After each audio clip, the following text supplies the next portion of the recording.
السلام علیکم بچوں، کیسے ہیں آپ سب لوگ؟ اچھا جی، کل جو ہمارا سبق تھا ہم نے نظم پڑھی تھی حمد، اور حمد میں ہم نے پڑھائی کے ساتھ مشکل الفاظ کے معنی اور آپ کا جو کام تھا اپنی پسند کے اشعار لکھے تھے۔ تو آج ہم نے اشعار کی تشریح سیکھنی ہے کہ کیسے کرتے ہیں۔ پہلا شعر ہمارا ہے، جو چیز خدا نے ہے بنائی اس میں ظاہر ہے خوشنمائی۔ تو بچوں، جب ہم کسی بھی شعر کی تشریح کرتے ہیں تو اس سے پہلے ہم اس نظم کا نام بتاتے ہیں، اس کے شاعر کا نام بتاتے ہیں۔ کل ہم نے پڑھا تھا شاعر کا نام کیا ہے؟ جی ہاں، نظم حمد کے شاعر کا نام ہے اسماعیل میرٹھی۔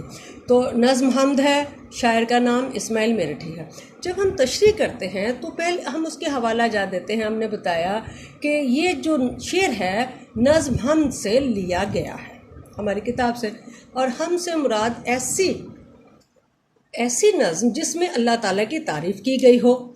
تو اس شعر میں ہم دیکھتے ہیں کہ شاعر کہتا ہے کہ جو چیز خدا نے ہے بنائی اس میں ظاہر ہے خوشنمائی، یعنی سب کچھ تو اللہ تعالیٰ کا بنایا ہوا ہے، سب کچھ اللہ نے بنایا ہے، وہی ہر چیز کا خالق و مالک ہے، اور اللہ کی بنائی ہوئی ہر چیز میں ایک اپنی ہی خوبصورتی ہے، ایک حسن اس میں نظر آتا ہے، اور جس سے ہمیں خوشی ملتی ہے اور اللہ تعالیٰ کے بنائی ہوئی چیزیں خوبصورت دکھائی دیتی ہیں۔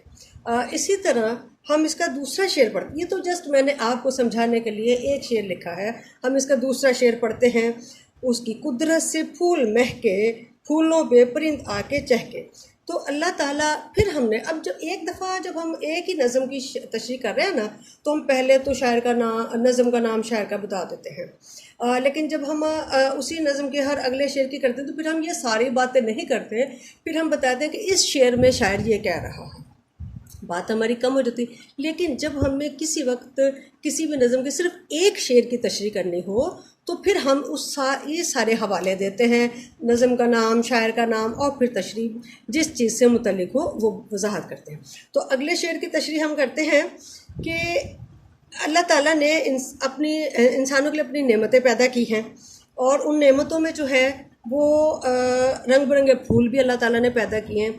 تو جیسے پھول ہمیں خوبصورت لگتے ہیں، پسند آتے ہیں، ایسے پرندوں کو بھی پھول بہت پسند آتے ہیں۔ تو جب وہ پھول کھلتے ہیں تو ان پھولوں پر پرندے جو ہیں وہ آ کر بیٹھتے ہیں، شوخیاں کرتے ہیں، اور مزید ماحول میں خوبصورتی پیدا کرتے ہیں۔ اچھا، پھر پھولوں کے ساتھ تیسرا شعر ہے، تاروں بھری رات کیا بنائی، دن کو بخشی عجب صفائی۔ اب اللہ تعالیٰ نے تو ہر چیز بنائی ہے، تو رات بھی اللہ نے بنائی ہے، اور رات میں ہمیں یہ آسمان بھی اللہ نے بنایا ہے، تو رات میں ہمیں آسمان پر تارے نظر آتے ہیں، اور ان تاروں کو دیکھ کے ہم خوش ہوتے ہیں۔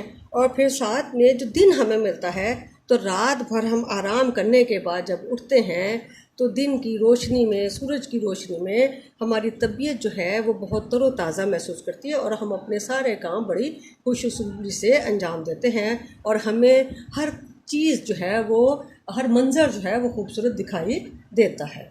اچھا، اگلا شعر ہے، کیا دودھ سی چاندنی ہے چھٹکی، حیران ہو کر نگاہ ٹھٹکی۔ اچھا، چھٹکی کا مطلب ہے بکھرا ہونا، کل بھی بتایا تھا آپ کو، ٹھیک ہے۔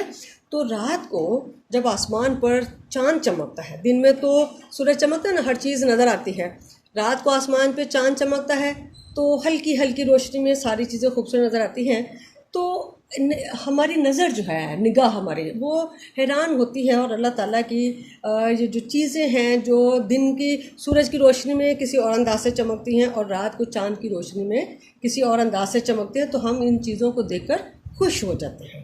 اچھا، اگلے شعر میں شاعر موسموں کا ذکر کرتا ہے کہ موسم بھی اللہ تعالیٰ نے بنائے ہیں، جاڑا، گرمی، بہار، برسات، ہر رت میں نیا سما، نئی بات۔ تو ہم موسم بدلتے ہیں، آج کل گرمی بھی ہے، برسات بھی ہے۔ جب بہت زیادہ گرمی کے بعد جب ایک دم سے بارش ہوتی ہے تو تھوڑا سا ٹھنڈا موسم ہو جاتا ہے، ہمیں بہت اچھا لگتا ہے۔ تو موسم بدلتے ہیں، ان موسموں کے بدلنے سے ہماری طبیعت میں